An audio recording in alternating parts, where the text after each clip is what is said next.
Ever since I was much younger, every summer I will make the same 6-hour road trip to a cabin on a lake that one of my uncles owned.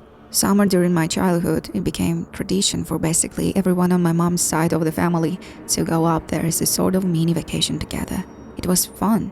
I never really disliked it. I would get to spend a lot of time with my cousins, some of which I was really close with. Really, the only part I didn't like was the drive to get up there. Like I said, it took 6 hours, which might not seem like a lot, but when you're making the drive all by yourself with nothing to keep your mind busy, I don't care who you are. Those 6 hours feel like forever. Anyway, this whole story takes place when I was making the annual drive up to my uncle's cabin. I usually try to take the trip in a day, but this year, I of course had just gotten off a long shift and was expected to be at the cabin the next morning. This forced me to take the drive through the night, something I wasn't exactly excited for. The highway I'll be on for most of the drive, so almost no activities during the day, let alone the night, and it went through a deep forest filled with densely packed trees. Believe it or not, I will usually go on the whole drive without stopping, but this time, I didn't have a choice. I was near halfway through the drive when I realized my gas gauge was on empty. This irritated me. I had let my brother borrow my car while I was at work, and he told me that he filled it up, so he either forgot or was straight up lying to me. I began paying attention to the exit signs, looking for a gas station. From the looks of it, I wasn't going to make it much further. I didn't really have the luxury of picking and choosing which gas station to stop at, so I was just planning on stopping at the first one. I saw no matter what. Fast forward a few minutes, and finally I saw a sign for a gas station off the next exit. Though it wasn't an official road sign, it was literally a big sign stuck into the ground with the words, "Gas station, next exit," spray painting on. It was a little sketchy, but I mean, people do the same thing with like fruit stands on the highways, so I ignored the oddity of it. I pulled it off the next exit, but I didn't see anything right away. I kept going, far enough to where the road went from smooth pavement to dirt, still surrounded on both sides by trees. Eventually, illuminated by the highlights, I could make out the gas station building on the right side of the road, but I quickly realized the place looked 100% abandoned, like as if it hadn't been open for years. The gas pumps had all been taken out, most of the windows of the building were shuttered, and the roof was caving in on itself. There was no way I could get any gas here. I looked at my gas gauge and realized I most likely would not have been able to make it more than a mile. I pretty much had given up at the point. I called AAA, gave them my location to the best of my ability, turning off my car, and stayed put.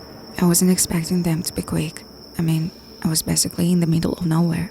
All I could do was to sit and wait, so that's what I did. This went on for 30 minutes. My eyes were just now finally starting to truly adjust to the darkness I was in. I found myself just staring at the abandoned gas station building from inside my car. And I don't know if my eyes were playing tricks on me or what, but I swear I could see movement inside the building. I started to panic a bit, knowing that I wouldn't be able to get far, should there actually be some sort of street nearby. I kept my eyes on the building, hoping to prove myself wrong. That's when a distant voice yelled out in a whispered tone, "Hey buddy, come over here." I had my windows open just a crack because of the heat, so I was able to hear it perfectly. My eyes instantly shot to where the voice came from. There was a figure just standing near the left side of the building. I was frozen, with my heart pounding in my ears. After a couple seconds, the figure started walking towards my car. But again, I was frozen, and I felt like I couldn't do anything. When he got close enough to my passenger side window, he whispered inside, "Hey, are you looking for some gas?" I could now just barely see the guy. He was wearing winter clothes. The dude looked homeless. I hesitantly responded saying, "Oh, yeah?" The guy went on to explain how he had a container inside that he was willing to give me free of charge. All I had to do was get out and follow him. After a few seconds, I simply responded saying no. I didn't know what else to say. There was no way I was getting out of safety of my locked car to walk inside an abandoned building with this guy. The dude had no reaction. If he had a smile before, it was now gone. He was just standing there, stiff, and had this kind of empty but somewhat frustrated expression. This had to have gone on for a full minute. I didn't really want to say anything to the guy. That's when I heard the most relieving sound I could have heard in the moment. Gravel crunching onto the trees of the approaching AAA truck. The guy's head instantly shot in the truck's direction, followed by him sprinting back towards the building and into the forest. As he did this, I saw what has to be the most unsettling sight I've ever laid witness to. What have to have been at least 8 other figures stood up from building behind a set of bushes just in front of the building and also started running into the forest. There were people that I found no doubt have come into contact with had I agreed to the supposed free container of gas. A few seconds went by when the man in the AAA truck walked up to my window with a confused expression on his face. The guy was big, I would guess at least 6'5", 250 pounds. He asked me if I called about the gas. I said yes, and he then asked me who all those people were that just ran into the forest. I went on to explain the whole situation and just how creepy it was. He offered to call the nearest town sheriff's department, which we ended up doing. But he filled up my car and I was off before they showed up. However, the next day, I will be informed that nobody was ever found. This night has haunted me ever since. The man I had talked to was obviously trying to lure me into some sort of trap. What that was though, I didn't know, but I mean you have to consider. I was on an empty dirt road in the forest and miles away from any town, house, you name it. It was anything but good. I also just don't understand why there were so many people involved. What I do know is how thankful I am for the whole truck showing up when it did. Had that not occurred, and who knows what will have happened.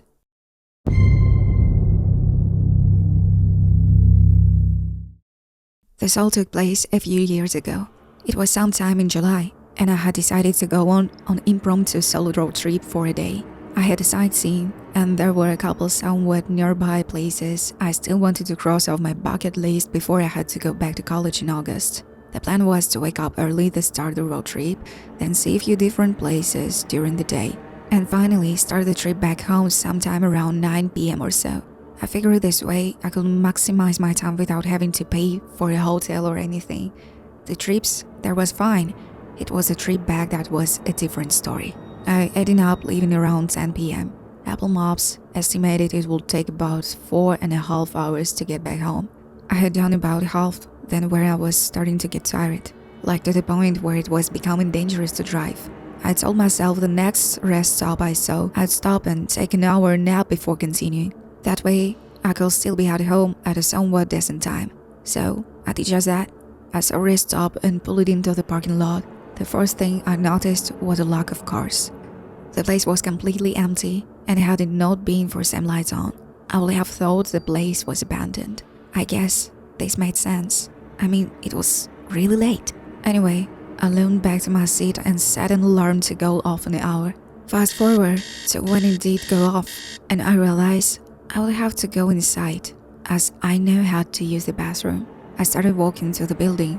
When I got inside, I found the bathroom and opened one of the stalls. I wasn't there for not even 30 seconds when I could suddenly hear someone talking outside the bathrooms and in the hallway. This shocked me as I didn't even hear the main door open and my car was the only one in the parking lot just a minute ago.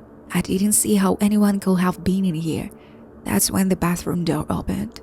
I was a bit on edge, but I realized it was most likely just another regular person that I somehow didn't notice. I was ready to leave when slight knocks on the stall door I awkwardly responded with, someone's in here? No response. It was completely silence. I was a bit more on edge now, so I decided I would stay in this stall until he left. That's when I noticed an eye looking through the crack in the stall door. As we made an eye contact, the guy started screaming, relentlessly beating his head against the door. Thinking quickly, I used my whole body to bash into the door, forcing it open and knocking the guy off his feet. I proceeded to run as fast as I could out of the bathroom and outside towards my car. I was about halfway when I heard the main door burst open behind me. This guy was chasing me. Finally, I got to my car and started backing up, but the guy caught up on me and managed to slam his body into my car as I sped off. I looked into my rearview mirror, and as I got further away, I saw the guy get stopped like it was nothing and just stand there, looking in my direction. I was beyond shaken up. I couldn't process what had just happened. I honestly didn't know what to think. You always hear about crazy stories like this, but never once think it's actually happened to you. I probably went a good 30 over the speed limit the rest of the way home. Needless to say, I wouldn't be falling asleep driving. I was now completely filled with adrenaline. I still have no idea who that guy was, where he even came from, or what his problem was. Though, if I had to guess, I will say I was probably some homeless guy who just wasn't right in the head. But then again, what homeless person will be all the way out and practically in the middle of nowhere next to the highway? It didn't make sense. All I know is I've never stopped at the rest stop since, and I plan to keep it that way.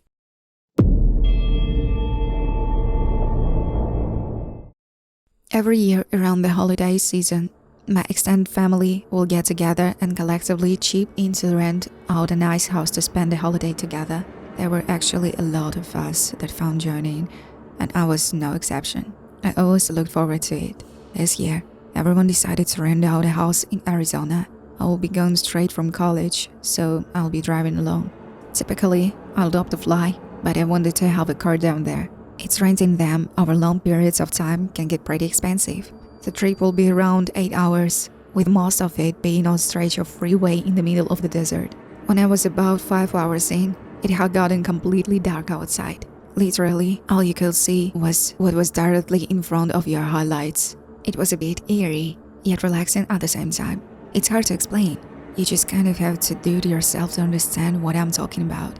Anyway, cuts around an hour later, and I began to notice this car that had been behind me for a few hours. Now, where you're on the only stretch of the road in the middle of desert, usually you don't bend an eye to a car following you for hours on end. It's not that far off to assume that you're just going to the same city, but this time felt different. I had started to notice that car getting closer and closer to my bumper, like literally what had to have been an inch away before abruptly breaking off, just to do the same things over again. This will go on for a while, and the more I did, the more uneasy I felt. I mean, it was genuinely starting to scare me. If this guy was really just wanted to go faster, he could have passed me hours ago. This went on for even longer. Then, up ahead, I actually saw a police car parked on the side of the road. I contemplated stopping. A part of me felt like I was just being paranoid about the whole situation, but ultimately, I decided I will stop anyway. I pulled it up next to the officer, and he asked what I needed. I told him everything what had happened.